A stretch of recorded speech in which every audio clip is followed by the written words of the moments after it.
This is the complete weapons guide to Rust. It details a lot of the hidden statistics behind weapons, the ways to use the weapons, the ways to get the weapons, and just a lot of random assortments of facts and details that you would need as a new player or an experienced player debating the weapons inside of the game Rust. My personal favorite weapon inside the game is the M92. It is an uncraftable military pistol with a 15-round magazine and high damage in comparison to the other pistols. It has a lot of statistics that I'm about to go over, including a 45 damage per bullet, a rate of fire of 600 RPM, an aim cone of 1 degrees, a 15-round magazine, the reload second is 2.3 seconds, the draw time is 0.5 seconds, it despawns in 40 minutes, and it can shoot 400 bullets before breaking. The M92 is a great weapon to use at medium to short-medium range, and it can really be used well, especially if you have a nice trigger finger, or like me, if you have an extended mouse, you can use 2 fingers on your left mouse button and spray while crouching and pulling down. The weapon has extremely low recoil, however when shooting that fast and standing up or walking it is extremely hard to control. I would suggest the attachments to be used in this gun are nothing but a laser sight or a flashlight depending on where you are or what the time is. And, the best ways to get this gun are probably military tunnels. Most people would say airdrops, but statistically you get an M92 once per 4.2 times looting military tunnels if you kill every scientist on all times going.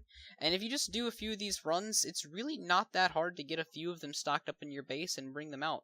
I personally will use this gun with like a full H2M set rather than road sign set if I have them, because I personally favor it over the AK simply because it has a higher DPS than the AK and almost any other gun in the game. The next weapon on their list is a semi-automatic rifle. It is most commonly referred to as the jack of all trades and the master of none. This is because of its moderate damage, moderate recoil, moderate fire rate, and relatively low price all around. Some of the statistics of the semi-rifle are that it has 40 damage, it has an aim cone of 1/4 degrees, a velocity of 375 units, and it has a despawn timer of 40 minutes, and it can shoot 400 bullets before it breaks. The semi-rifle is really good at medium range and medium to long range, and you can use it pretty well at long range as well. Keep in mind that a bolt has about 600 velocity, and having 375 really is not bad at all. The gun only costs 450 metal frags and 4 high quality along with the components that really don't count that much in all honesty, because you're going to run out of metal frags far before you're going to run out of components for these guns.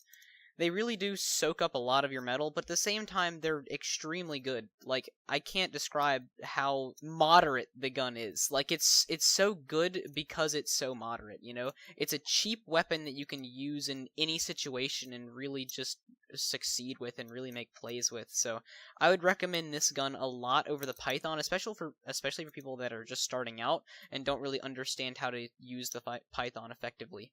While coming from other FPS games, it seems like the Semi is a much more valid option, because the Python you can serve your shots and have to make your 3 or 4 shots hit out of each clip count, whereas the Semi you can spray quite randomly from behind cover and be okay. Where that's normally the case with other FPS games, the Python is not something that you're going to be really understand how to use until you become more adept or really start to master the game. The next gun on the list is the AK-47.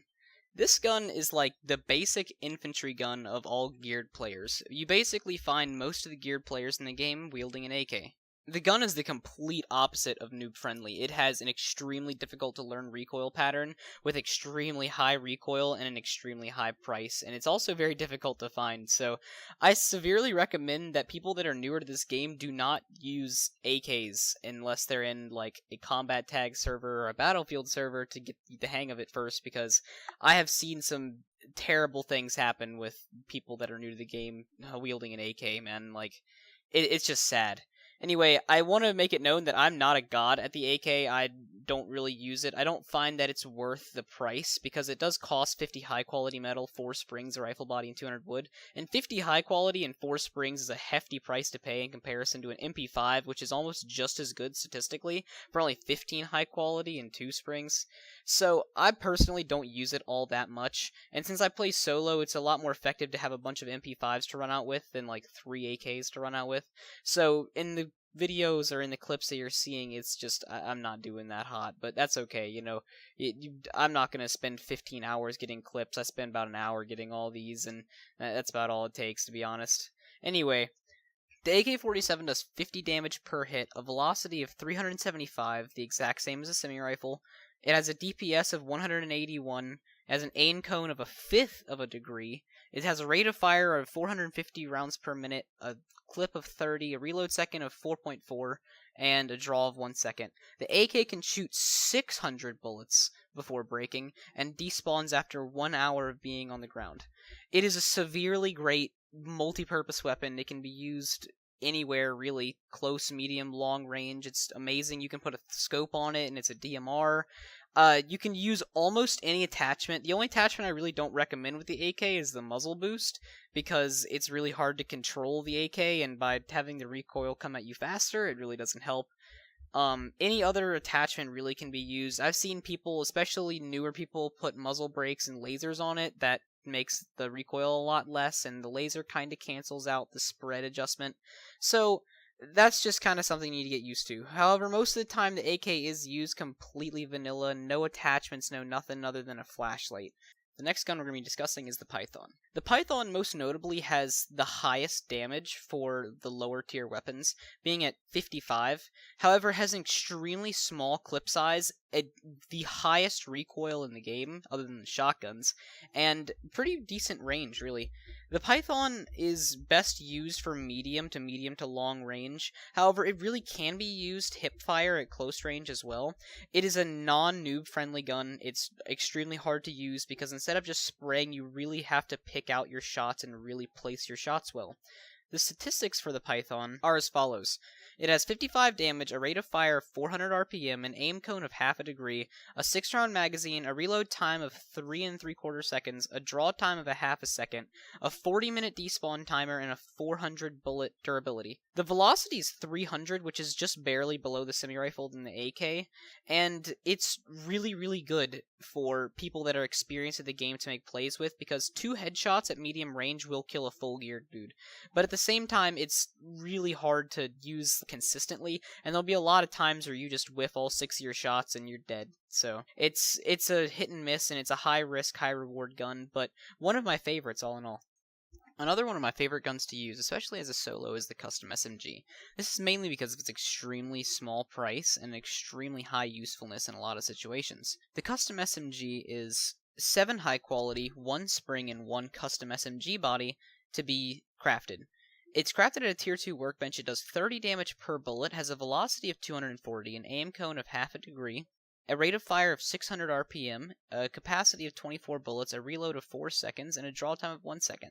The custom SMG, like most guns, can shoot 400 bullets before it breaks and despawns in 40 minutes.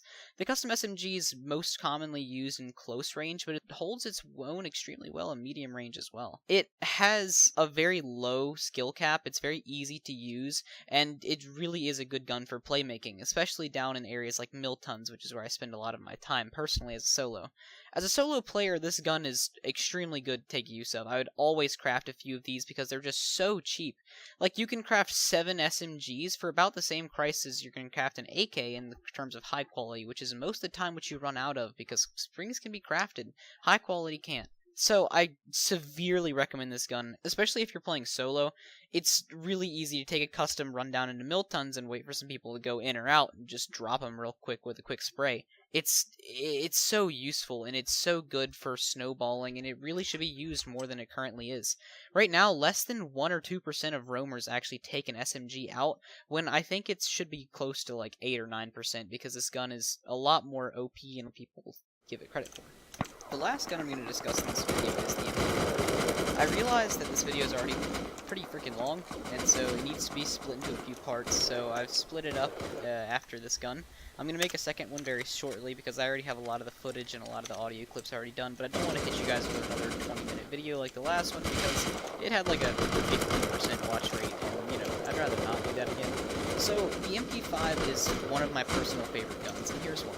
It's extremely low cost, and it's extremely versatile. A lot of people think the MP5 doesn't have a lot of range. A lot of people also think the MP5 has a terrible recoil pattern. And it kind of does. It's not the easiest recoil pattern to learn because it has one little hitch in the first few shots that throws your aim all the way off. But if you can get over that one little hitch, it's an extremely easy gun to use, and it's much more versatile. It's not quite as statistically good as the AK, but only by a very small margin. However, the gun is extremely cheap. It is about a third of the price of the AK, where it's only about 5 or 10% versus the AK. The statistics are as follows. It has 35 damage, a velocity of 240, an aim capacity of 3, a capacity of 30 rounds, a reload in 4 seconds, and a draw time of 1.6 seconds. It is a military-grade gun that can be dropped by scientists, which is another reason why I like it.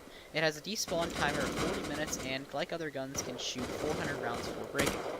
The MP5 is really good close, medium, and medium-long range.